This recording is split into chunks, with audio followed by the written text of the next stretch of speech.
Greater Hyderabad లో RTC సమ్మె తీవ్ర ప్రభావం చూపుతోంది. బస్సులు భారీగా తగ్గడంతో ప్రయాణికులు తిప్పలు పడుతున్నారు.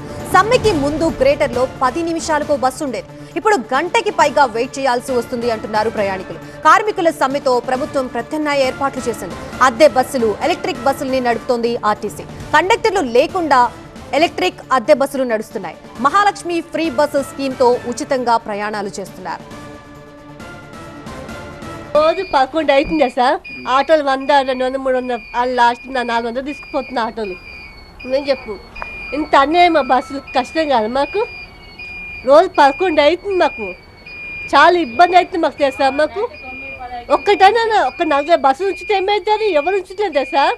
పొద్దున ఎప్పుడు అయితే చూడు టైము చాలా ఇబ్బంది సార్. పైసలు లేని టైంలో నెలాఖరిలో మాకు చాలా ఇబ్బంది అవుతుంది.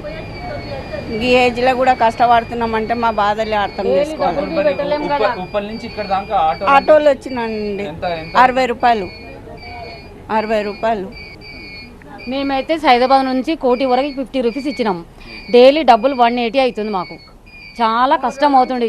ఇట్లా మళ్ళీ దగ్గరికి వస్తుంది. ఫస్ట్ ముంగట డబ్బులు అయితే ఉండే మనకు చాలా అంటే చాలా కష్టం అవుతుంది. అసలు ఏడ్చేదే తక్కువ ఉంది డైలీ పోవడానికి రావడానికి.